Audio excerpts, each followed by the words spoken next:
Hello children, welcome to असा education. आज हम कर रहे हैं chapter Kathmandu behind book grade 9 से। ये जो चैप्टर है इसमें विक्रम सेठ जो इसके राइटर हैं उन्होंने अपनी एक बुक थी हेवन लेक उसका कुछ हिस्सा बताया है। हेवन लेक में उन्होंने अपनी एक जो लंबी यात्रा चाइना से इंडिया तय करी वाया तिब्बत और नेपाल होके उसके बारे में पूरा डिस्क्रिप्शन दिया है। तो अपना चैप्टर शुरू करते हैं। विक्रम सेठ बताते हैं कि बीचों बीच टाउन के उन्होंने एक सस्ता सा रूम लिया और वहां पर काफी घंटों आराम किया। अगली सुबह शाहजी के लड़के और नेफ्यू के साथ उन्होंने 2 मंदिरों की यात्रा करी काठमांडू में, जो कि हिंदू और बुद्धिस्ट के लिए बहुत ही पवित्र जगह मानी जाती है। पशुपतिनाथ में एक अलग ही वातावरण देखने को मिला, एक ऐसा वातावरण जहाँ बहुत सब लोग तेजी में थे और बहुत ज्यादा कंजस्टेड था, बहुत ज्यादा कंफ्यूजन था। वहाँ पंडित भी थे, सामान बेचने वाले भी थे, भक्त भी थे, टूरिस्ट भी थे, गाय, बंदर, कबूतर, कुत्ते सब कोई जो है वहाँ जमीन पे दिखाई दे रहे थे। हमने वहाँ पर कुछ फूल चढ़ाए। उसके बाद वहाँ इतने भक्त लोग थे कि कुछ लोग तो ये कोशिश कर रहे थे कि किसी तरह से धक्का मुक्की करके आगे पहुंच जाएं, तो वो जो है जैसे पंडित का ध्यान आकर्षित करने के लिए। ऐसा ज्यादातर मंदिरों में आपको देखने को मिल जाएगा। जब नेपलीज रॉयल हाउस की प्रिंसेस आई तो सब लोग झुक गए और उनको रास्ता दिया। वहीं मेन गेट पर एक सैफरन वस्त्र पहने हुए वेस्टर्नर्स थे, वो जो है बहुत ज्यादा परमिशन मांग रहे थे कि अंदर किसी तरह आने का मौका मिल जाए, लेकिन पुलिस वाला मानने को तैयार नहीं था कि वो हिंदूज हैं, क्योंकि पशुपतिनाथ में सिर्फ हिंदूज ही अलाउड है जाने के लिए। तभी वहां पर 2 बंदरों के बीच में लड़ाई हो गई। वो लोग एक दूसरे को पकड़ रहे थे। उसमें से एक जो है शिवलिंग के ऊपर कूद रहा था, फिर चिल्लाता हुआ जो है मंदिर में दौड़ रहा था और नदी के वहां पास में, यहाँ जो नदी बह रही थी वो थी होली भागमती। वे यहीं पर बॉडीज को जलाया जाता है। वहीं धोबी कपड़े धो रहे थे और बच्चे नहा रहे थे। बालकनी से डलिया भर फ्लावर्स और पत्तियों की जो है, जैसे पुराने हो जाते जब फूल चढ़ाए हुए, तो किसी ने जो है अपनी बालकनी से उनको सीधे नदी में फेंक दिया। एक छोटी सी प्लेस थी वर्शिप की, वो जो है जरा सी ऊपर उठी हुई थी स्टोन प्लेटफॉर्म से रिवर बैंक की। अगर वो पूरी तरह से बाहर आ गई तो जो उसके अंदर की देवी हैं वो वहां से निकल जाएंगी और जो खराब समय है कलयुग का उसका धरती पर अंत हो जाएगा।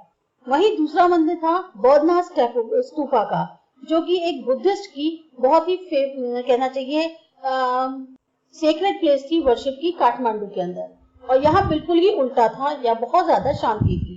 उसके जो बड़े बड़े व्हाइट डोम थे उनके चारों तरफ रोड थी, छोटी छोटी शॉप्स थी जो उसके बाहरी छोर पे थी।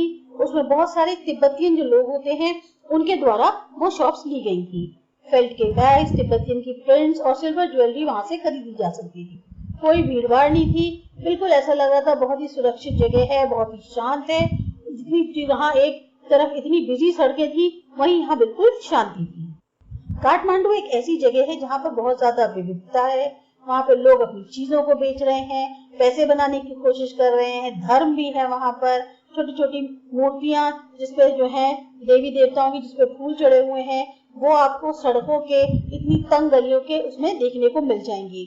साथ ही साथ वहाँ पे फल बेचने वाले, बांसुरी बेचने वाले, जो ज्यादातर आपने देखा होगा कि तीर्थ स्थल या टूरिस्ट प्लेस पे पोस्ट कार्ड्स बेचते हैं, उस जगहों के वो थे। शॉप ऐसी जो क्या कहते हैं वेस्टर्न कॉस्मेटिक्स बेच रही हैं, फिल्म रोल्स, चॉकलेट्स, बर्तन जो कॉपर के होते हैं, या नेपाल के जो एंटीक्स हैं, इन सब चीजों का आपको वहां पर देखने को मिल जाएगा। एक तरह से मार्केट टाइप का बना हुआ था। रेडियो में बहुत तेज तेज फिल्मी गाने बज रहे थे, कार के हॉर्न बज रहे थे, बाइसिकल की घंटियां बज रही थी, यहाँ तक कि जो सड़क पे गाय घूमती है वो भी मोटरसाइकिल पे झुक रही थी, और जो वेंडर्स होते हैं वो बहुत जोर जोर से चिल्ला चिल्ला के अपनी चीजों को बेच रहे थे। मैंने बिना दिमाग लगाए अपने आप को उसके अंदर घुसाया।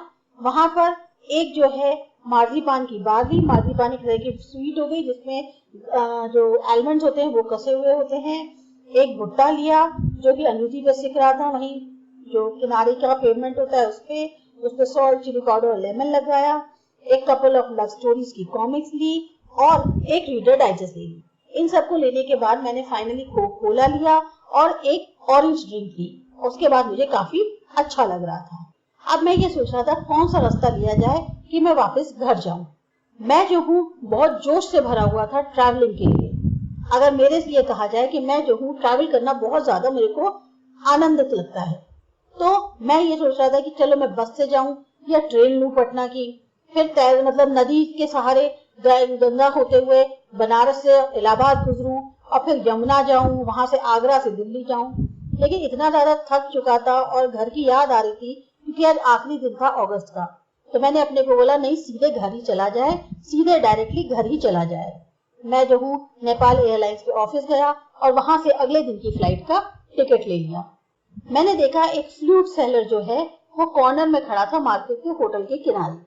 उसके हाथ में जो है एक पोल था जिसमें एक अटैचमेंट लगा था ऊपर से, और उससे लगभग 50 या 60 बांसुरी जो है हर डायरेक्शन में जो है दिख निकली हुई थी। जैसे वो होती है ना सेही, उसके जो कांटे निकले रहते हैं बिल्कुल वैसे ही बांसुरियां निकली हुई थी। सबकी सब जो है बैम्बू यानी बांस से बनी हुई थी। वो क्रॉस फ्लूट्स भी थी और रिकॉर्डर्स भी थे।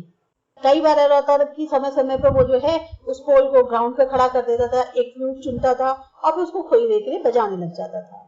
और वो जिस तरह से धुन बजा रहा था, जितना भी वहां पर लोग चिल्ला रहे थे, जो सामान बेचने वाले या जो ट्रैफिक था, उससे भी उसकी आवाज जो है थोड़ी सी तेज होती थी। वो धीरे धीरे बड़े अंदाज में बजा रहा था और बहुत ज्यादा दिखाने की कोशिश भी नहीं कर रहा था, ना ही वो जो है अपनी इस बांसुरी को चिल्ला चिल्ला के बेचने की कोशिश कर रहा था। बहुत कम उसकी सेल हो रही थी। और जैसे होता है कि कई बार वो जो है अनमने मन से जो है बेच दे रहा था, फिर कई बार वो जो है अपनी बांसुरी जो बजा रहा था उसको रोक के अभी फ्रूट सेलर से बात कर रहा। तो मुझे ऐसा प्रतीत हुआ कि जैसे मानो इसका जो जीवन जीने का तरीका है वो सालों से ऐसा ही चला आ रहा है। मेरे को जो है उस स्क्वायर से निकलना अपने आप को बड़ा मुश्किल हो रहा था, क्योंकि जो बांसुरी की धुन होती है इसका हमेशा मेरे पर ऐसा ही असर होता है। ये इतनी यूनिवर्सल और ऐसी साउंड है जो अब लोगों को अपने प्रति आकर्षित करती है। कोई भी ऐसा कल्चर नहीं है जिसमें बांसुरी ना हो। जैसे रीडने है, रिकॉर्डर है, जापानीज की शाकुहाची है, या बांसुरी हिंदुस्तानी क्लासिकल म्यूजिक की कह लो, या जो फ्लूट्स हैं साउथ अमेरिका की, या फिर जो हाई पिच की चाइनीज फ्लूट्स हैं। हर एक की अपनी जो है बजाने का तरीका है, मतलब उसमें उंगलियां कैसे रखनी है या उसका रेंज कैसे रखना है, और उनके अपने खुद के एक एसोसिएशंस होते हैं कि मतलब बजाने का जैसे जो तरीका होता है वो उनका अपना अलग तरीके से बजाई जाती है। लेकिन फिर भी किसी भी बांसुरी की धुन सुनूं मेरे लिए तो खासतौर से वो जो है मेरे को एक तरह से मानवता को पास में लाने का काम करती है। पर बांसुरी बजाने के लिए भी एक सांस के फोर्स की जरूरत होती है। अगर आप लगातार बजाएं तो आप भी थक जाएंगे, तो आपको भी जो है थोड़ा रुक के सांस लेके तब आगे बढ़ना होगा बांसुरी को बजाने के लिए।